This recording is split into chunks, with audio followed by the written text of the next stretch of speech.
నమస్తే, నేను మీ శ్రవంతి. మన రాజన్న సిరిసిల్ల బస్టాండ్ నిన్నైతే క్లోజ్ చేశారు.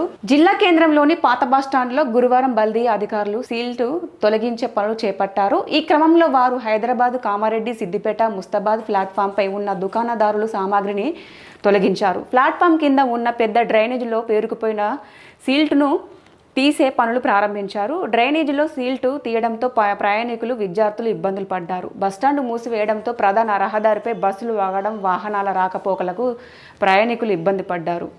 సో ఇది నిన్న జరిగిందండి. నిన్నైతే బస్టాండ్ అయితే క్లోజ్ చేశారు. సో ఇక్కడ ఉన్నటువంటి షాపింగ్ మాల్స్లో వాళ్ళందరినీ అయితే ఖాళీ ఏం చేశారంటే సీల్టు అయితే తొలగించిర్రంట. ట్రాక్టర్ల కొద్దీ సీల్టు. పాత బస్టాండ్ లోపల డ్రైనేజీ దాదాపు 20 ఏళ్ల క్రితం నిర్మించింది కావడం, సీల్టు తీయకపోవడంతోనే తరచు ఈ ప్రాంతంలో మురిగినీరు రోడ్డుపైన ప్రవహిస్తుందని శానిటరీ ఇన్స్పెక్టర్ ర్యాడమ్ శ్రీనివాస్ తెలిపారు. స్థానికుల ఫిర్యాదుతో డ్రైనేజీ తీసే పనులు ప్రారంభించమన్నారు.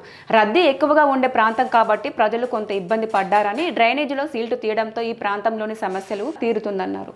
ఇది నిన్న సాయంత్రం అయితే క్లియర్ చేశారు. అక్కడ ఉన్నటువంటి దుకాణదారులందరినీ అక్కడ నుంచి తరలించేసి అయితే డ్రైనేజీలో ఉన్నటువంటి సీల్టుని అయితే తొలగించారు. సో ఇక్కడ బస్టాండ్ క్లోజ్ చేయడం వల్ల బస్సులు లోపలికి వస్తాయి కదా, నిన్నైతే క్లోజ్ చేయడం వల్ల బస్సులు లోపలికి రాలేవు. బస్సులు అనేవి రోడ్డు పైన ఆగిపోయినాయి. దాంతో ప్రజలకు చాలా ఇబ్బందులు ఎదుర్కొన్నారు. అలాగే ట్రాఫిక్ జామ్ ఎక్కువ అయింది. ఎందుకంటే బస్టాండ్ లోపలికి వెళ్ళలేరు, రోడ్డు పైన ఆగిపోయారు.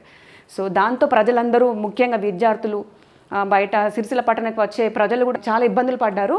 ఇప్పుడైతే ఇక్కడనైతే మొత్తం క్లియర్ చేశారు కాబట్టి ఇప్పుడు బస్సులు కూడా బస్టాండ్ లోపలికి వెళ్తున్నాయి. ఎవరు కూడా ఇప్పుడు ఇబ్బంది పడాల్సిన అవసరం లేదు. ఇక్కడ డ్రైనేజీ ఉంది కాబట్టి ఎక్కువ, అందులో కొన్ని ఏళ్ల క్రితం నిర్మించిన డ్రైనేజీ కాబట్టి నీరంతా అక్కడ నిలిచిపోయి దుర్గంధం వాసన రావడంతో నిన్ననైతే ఈ పనులైతే కంప్లీట్ చేశారు. ఎందుకంటే ఇప్పుడు చాలామంది ఎక్కడెక్కడి నుంచో వస్తూ ఉంటారు, పోతూ ఉంటారు. అక్కడ నిల్చోవడం వల్ల కూడా దుర్గంధం వాసన రావడంతో ఫిర్యాదు చేయడంతోనైతే నిన్ననైతే ఇది క్లియర్ చేశారు.